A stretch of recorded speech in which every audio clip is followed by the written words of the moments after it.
It'll be tough, but UCLA is going to beat Utah State. Here's how.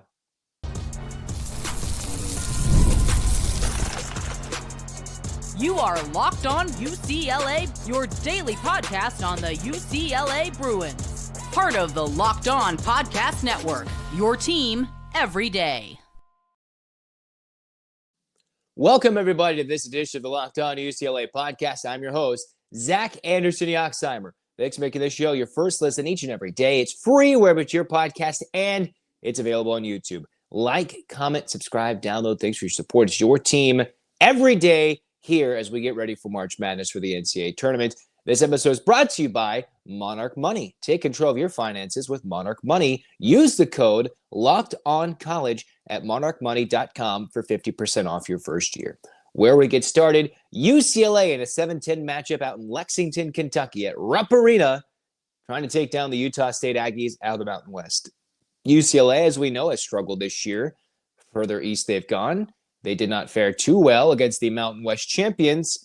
And oh, by the way, the last team they played hit a bunch of threes and basically sent them back to Los Angeles with a beatdown. Utah State plays pretty good defense in forcing turnovers, doesn't turn it over too much, and shoots a lot of threes. So why would I come out and be so bold in saying UCLA is going to beat the Utah State Aggies? I'm not saying they're going to win by 20. I'm not saying they're going to win by a point.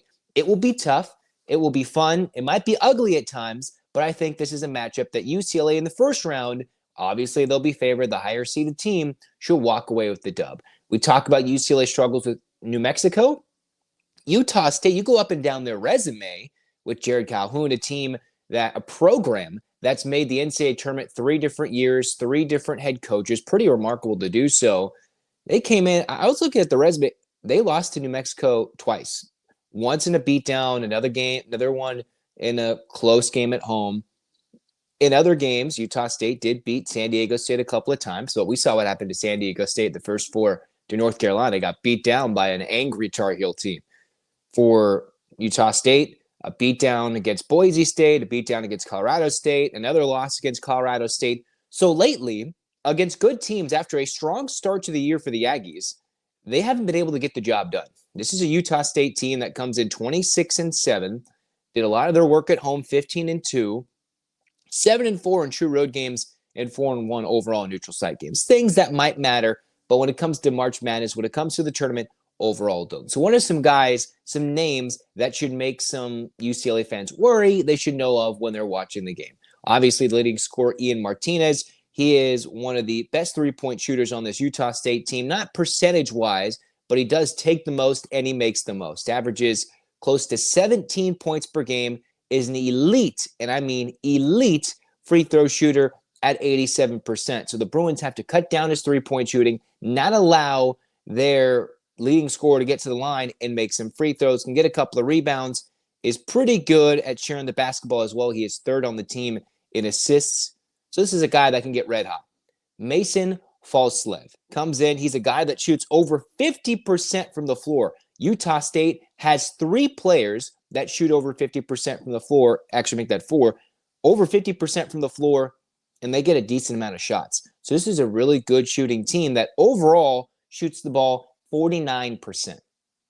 So what makes me think and be so confident that UCLA is able to do good things? Well, they took on an Arizona team earlier in the year that could put up some points, shut them down. Gonzaga, who puts up some of the most points in the country, UCLA kept them into the mid-60s. And when it came down to a high-scoring game the first time against Wisconsin, UCLA was mostly able to win that game. And in a drag-it-out affair against Michigan State, the Bruins put together some of their best defensive performances. What I like is that Utah State is worse at defending the 3 than UCLA is. UCLA is an okay team. They're in the hundreds in terms of across the country at defending the 3. Utah State is in the 200s plus across the nation at 3-point field goal percentage. A lot of numbers I'm throwing at you. What I'm trying to say is UCLA, I think, will be able to do what they want offensively. Now, I'll tell you what's the concern, but in terms of scoring, getting the shot selection, I know Utah State's got some size, and it's going to come down to Mick Cronin playing Aday. It's going to come down to Bilodeau and Daly Jr. making some shots, and the UCLA backcourt knocking down a couple of triples. I'm not sure this is a game. Maybe UCLA needs a lot of scoring from the backcourt. It would help. But if UCLA gets some strong efforts from their leading scorers in Bilodeau and Daly Jr., you get some strong action from Aday Mata in the post who can lead to some open shots for some of the players on the perimeter. I think UCLA will be able to dictate what they want to do offensively. Not to the tune of 90 points, not to the tune of 80, but for sometimes a team that does struggle, it can be a bit of an eyesore offensively under Mick Cronin. I think they'll be able to get the buckets they want. They might be down 8. They might be up 10. Who knows? I still think UCLA will be in one of these games where they're not going to be hurting for points. I don't think this is a game that'll be played in the 50s, at least for UCLA. If this is a game played in the 50s, they're probably 1 and out. All right. That is still very much a realistic opportunity for UCLA. You win one, you might as well win 2 or 3 more and go deep in the tournament. But Utah State's still no slouch. Now, Utah State against some tournament competition, I've said, has struggled a little bit lately. Mountain West got 3 bids, probably should have gotten 4, if we're being honest. But at this moment, the Aggies represent a challenge for UCLA that, hey, they can shoot the 3 ball, they force a lot of turnovers, and they got some scoring guards and some confidence. With more tournament experience, this Utah State team have more than UCLA. Now, the coaching is a little different. UCLA has the coaching experience. With the tournament, it's been a couple of years. Jared Calhoun at this level with Utah State, a team that could very easily win a game or 2 in the NCAA tournament this year. Won a game last year with some of these players like Ian Martinez, Falslev. They've got a 6'11", 7-footer in Aben Gadaretse who can come through. But what are the numbers that I think are backing me up and are keys to this game for UCLA? I'll tell you next on Locked On UCLA.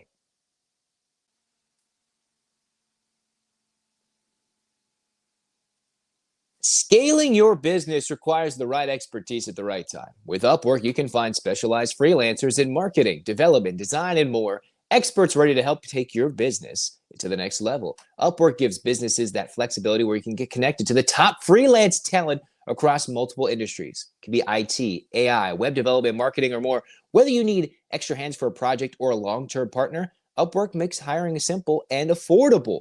You can find the right talent. So if you're looking for help in a marketing campaign, you can connect with a freelance expert who can and has already delivered incredible results. Plus, posting a job is free and simple. And within a day, multiple qualified candidates will be there for your choosing. All you have to do is visit Upwork.com right now to post your job for free. That's UPWORK.com. Upwork.com to connect with top talent and to grow your business today. Life moves fast, right? One moment, 1 week, we're talking beginning of the season. Now we're talking the near end of the season of the college basketball year. Think about it in terms of the overall thing of life. It moves fast, especially when you have a family.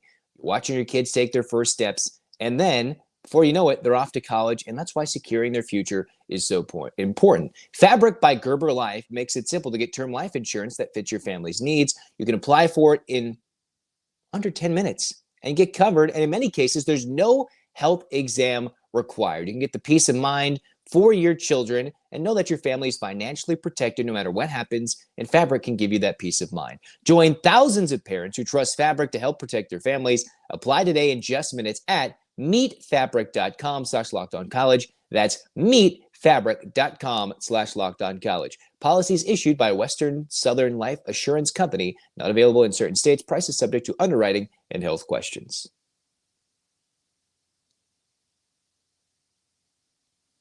Cruising on, second segment. Do I sound cocky? Do I sound arrogant saying that UCLA will win this game? Maybe a little bit. I just think UCLA, we've seen this before under Mick Cronin. Almost every single time they've gotten to the NCAA tournament, they've backed in. Whether they were favorites in a Pac-12 tournament championship, losing to a bitter rival in Arizona, or simply losing 3 out of 4 or whatever it was to get into the first 4 to take on Michigan a few years ago, and they still got to the Final Four. You take in the COVID season, it's not like UCLA wasn't coming off a heartbreaking loss or 2. Mick Cronin's done this all the time. He clearly was mad that he had to play in the Big Ten tournament, didn't care, and hasn't really cared for the conference tournament since his best team at UCLA got thwarted by injuries. It was Jalen Clark at the end of the regular season and then Adem Bona in the Pac-12 tournament semi that hurt his shoulder and kept him out for the majority of that NCAA tournament run. Clearly, UCLA is okay with losing their last game or two of the regular season and conference tournament. That has not hurt them from getting to the Sweet 16 at minimum every year under Mick Cronin when they've made it to the NCAA tournament. All right. So the Bruins have had now, 3 NCAA tournament runs under Mick Cronin, Final Four, Sweet 16, where they lost to a team who was up 15 in the national championship game at one point. And then they took on Gonzaga, where UCLA lost them another half-court buzzer beater. So 2 runs have been thwarted by a supernova effort by Caleb Love and 2 half-court practical buzzer beaters by Gonzaga in the second weekend. So betting against Mick Cronin, despite what we've seen by this team, is that the right thing to do? I'm not sure, but let's take a look at what UCLA has to do well, or what will decide this game between the Bruins and the Aggies. One, it's going to come down to three-point shooting. A game after UCLA allowed 19 made threes, Wisconsin couldn't miss. UCLA played a questionable three-point defense, which if you're listening to the broadcast of that game in the Big Ten tournament, what they're saying, UCLA didn't do the same shell defense, the same three-point defense that it kept Wisconsin off balance. Now, the Badgers got red hot. They got to the Big Ten tournament championship game, and finally fatigue set in where both Michigan and Wisconsin struggled to shoot. And it took Wisconsin to play 4 games in 4 days before they ran into a buzzsaw because they beat Northwestern, they beat UCLA, they beat Michigan State, and they fell just shy of beating Michigan. And we've seen how good Wisconsin is. It took UCLA to have a superhuman effort from Aday at home. A couple of calls go their way to win by 2 against the Wisconsin Badgers in early January. It flipped the script, so that's what UCLA is keying in on. So I think Mick Cronin, when you think about weird junk defenses, you bring out all the stops, a coach who he has scouted unintentionally and intentionally, knows very well in Jared Calhoun. He's watched the Utah State film when UCLA was prepping for Iowa. He's watched them when I think they probably played New Mexico. He's watched Utah State film. You know how those coaches who you've seen your boys play or your coaches' teams play. Okay. So he knows what the Aggies bring. All right. He knows what they got. And he knows what his team is. The Aggies can shoot the ball. And as much as Utah State can hit some threes, they got 4 guys who can shoot it 37% or better who take a lot of threes. Okay. 37% or better. That's from Ian Martinez, their leading scorer, Mason Falslev, Dexter Acano, that's a name you should know of, and then Dayton Albury, who doesn't take a lot, but he has made 48%. So if UCLA leaves them open, he cashes a couple of threes in this game. That's a name to know. What does that mean for the Bruins? Well, a game after they had one of their worst three-point defensive outputs ever, I don't think they're going to allow that again. I just don't believe Mick Cronin could live with himself as a basketball coach if he either puts out the same game plan that couldn't stop Wisconsin, even if they're shooting with their eyes blindfolded and their hands behind their back, and they're still making a lot of those shots. Some of them were open, but in the beginning, Wisconsin hit at least 4 or 5 contested threes and were red hot. I don't think Utah State has that ability. And when I go back to the first segment, Utah State, they've made 296 threes. They shoot it pretty well, 36.5%. They also allow close to 34% from 3. So that's where I'm talking about. This game is going to be decided by the 3-point line. UCLA does not need to make a bazillion threes to win this game, but I think they'll get their open shots. Dare I say they'll be okay shooting-wise in this game. I think this will be a better shooting performance from the Bruins. Not an otherworldly, could happen, but not one where the Bruins are going to struggle to get up threes and be ice cold. And if UCLA plays better defense from the 3-point line, that is something to look forward to. Because if Utah State is making 12 or 13 threes, and this game is getting played closer to the 80s, that's not really what UCLA wants to do in this game. Now, I do think the Bruins can and will score against Utah State. It will be decided, though, from the 3-point line. 2, another equally important fact. Mick Cronin says when his team's turning it over less than 5, 10 times a game, like 3 times a game when the Bruins played Michigan State at home in that win over a now 2-seed Michigan State Spartan team, UCLA is going to be cutting down nets if they don't turn over the basketball. Well, Utah State is really good at not turning over the basketball, and they're arguably equally as good at forcing turnovers. So these are 2 teams that if you go to the NCAA stats website, UCLA is 16th in the country at forcing 15 turnovers a game. Actually, top 15, because they're just a shade behind Texas San Antonio in forcing turnovers per game. What does UCLA have? A team that doesn't turn over the basketball. What does Utah State have? A veteran team that's made it to the tournament, got a win from a year ago, and a team that also forces close to 14 turnovers a game.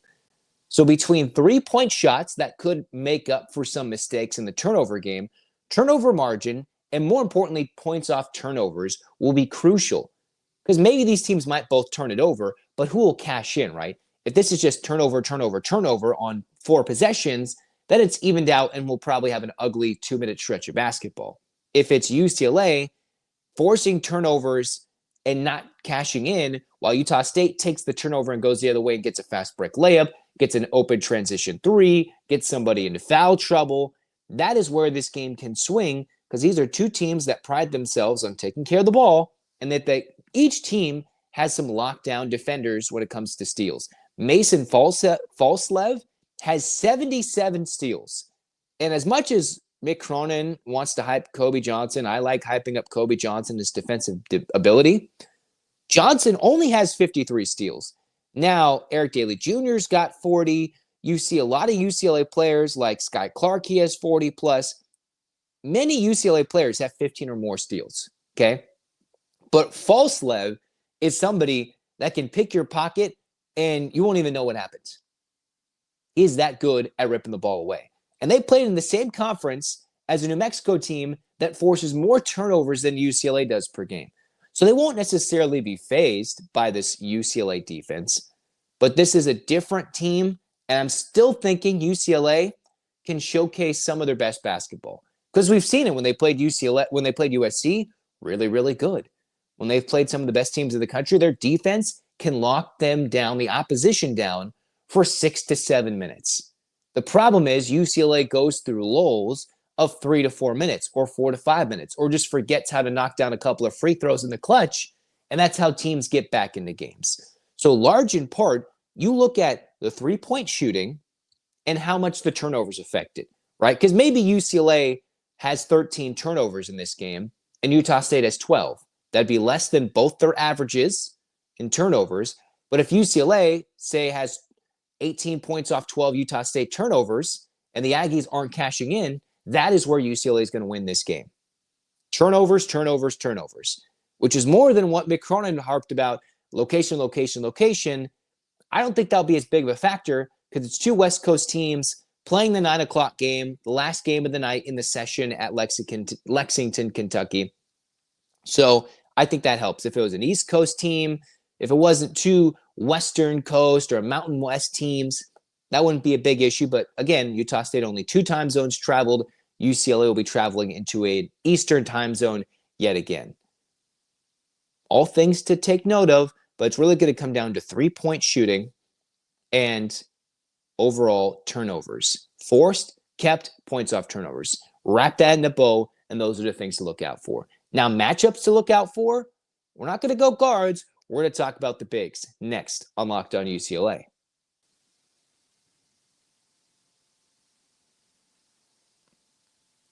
Ever check your bank account and wonder, where did all my money go?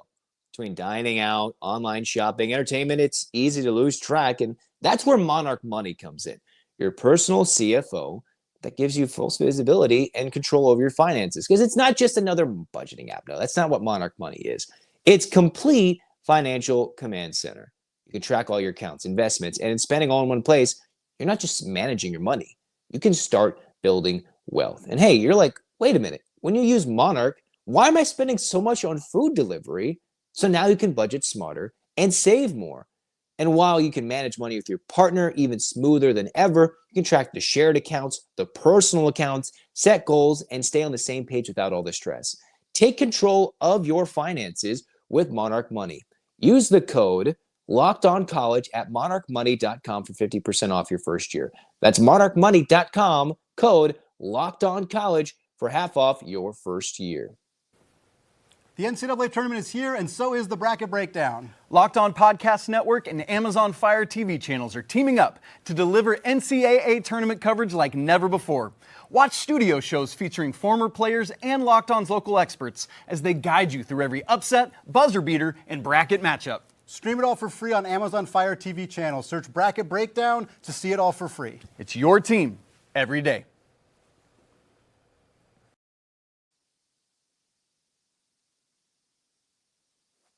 All right, so what are some key matchups to look out for? I'm highlighting the bigs first. For UCLA, we know what the numbers are for Aday Mara getting into the game, right? When he plays 20 more minutes, unbeatable, seemingly. Of course, depending on the flow of the game, Cronin might hold him out because every time he plays 20 more minutes dictates that's an Aday Mara game. There are some segments where we wonder why hasn't Mara come in earlier and maybe made his impact felt rather than have him sit on the bench. Even 15 minutes, seemingly just enough for Mara to make an impact on a UCLA run in a game that makes them unbeatable in a certain stretch.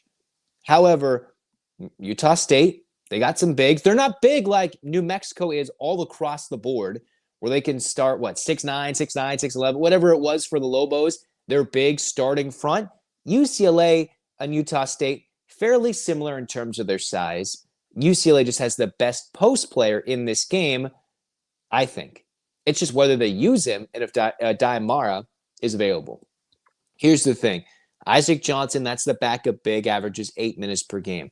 I think Aday Mara would eat him for breakfast. Why am I talking about a backup big? Because you've got the likes of Aubin Gadaretsi, who started the majority of these Utah State games. He is one of those guys that is potentially a foul trouble candidate, right? That's a guy who can get into foul trouble.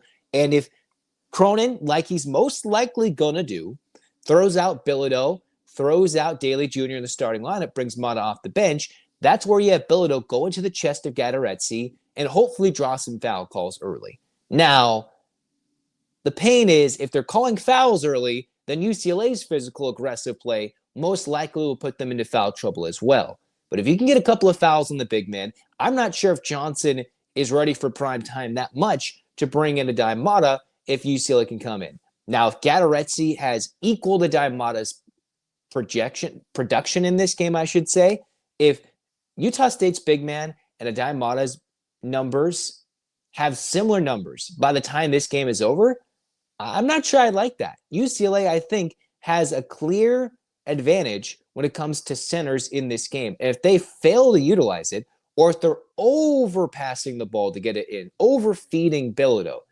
and if Daly Jr. is not hitting, that's when Aday Mara comes in, and that's what UCLA can utilize in this game to win. Limit the Utah State threes, and then feed the big man down low, and that's how the Bruins can change the game with just one player, even if he's not in the starting lineup and only plays 18 minutes.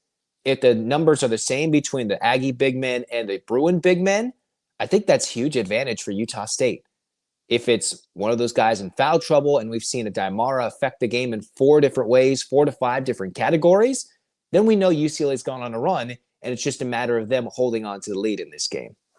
Secondly, one other key match. I'm not sure if it's going to be a one-on-one battle here, but who's going to dominate this game more? Mason Falslev, or is it Kobe Johnson? Both guys that can put in numbers. More importantly for Falslev to get the scoring. He's got 15 per game.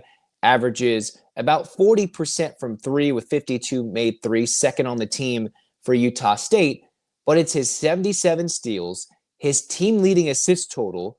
Wow, we'll see Kobe Johnson, what is his offensive production versus his defensive production? Falslev is more important offensively to the Aggies than Johnson is, but both players are equally important at taking the ball away, deflecting the ball, getting rebounds. Falslev gets about 6 rebounds per game, while Kobe Johnson gets 8 rebounds. He gets 8 points and 5.9 rebounds per game. So the production and their importance in, sliding scale ways is almost pretty similar. Now, Kobe Johnson's not the second leading scorer, but he's number 4 on the UCLA team. The best defender on the team, if you consider he is a Big Ten all-defensive selection member, multiple times dating back to his Pac-12 days with USC. Which one of those 2 players will dominate? UCLA should dominate the post, and that's what can give them an edge. But if one of those two, Falslev for Utah State or Kobe Johnson for the Bruins, has a better game or is utterly dominant or they cancel each other out, that is one more thing to look out for in a game where UCLA will be favored. I think they'll be win, but one of those things could tip this game in one way or the other. And I'm excited. It's March Madness. Who knows? Maybe Utah State will come out and put up 88 like they did against TCU last year. Or the Bruins will put up 75, 78, and showcase this wasn't a matchup to worry about. A couple of defensive stops here, and it could be a fairly easy UCLA victory. Not saying that it will be, but I am confident that the Bruins can get this win, which is why you should come join the reaction after the game. Thursday night, I'm going to react live to UCLA versus Utah State. Stay there. Maybe I'm going to fall flat on my face in my expectations, my predictions, my keys. But I do think UCLA, a team that is equally capable of getting to a third weekend as they are falling flat on their face against Utah State, the run's just getting started. I hope so. That's why you should join, make fun, wallow in the sorrows, and we'll just get it done together, win or lose Thursday night. In the meantime, hands up, Bruins fans. 8 clap time, baby. And 1, 2, 3, 4, 5, 6, 7, 8. UCLA. UCLA. Fight, fight, fight. This has been Locked On UCLA. Zach signing off. Go Bruins.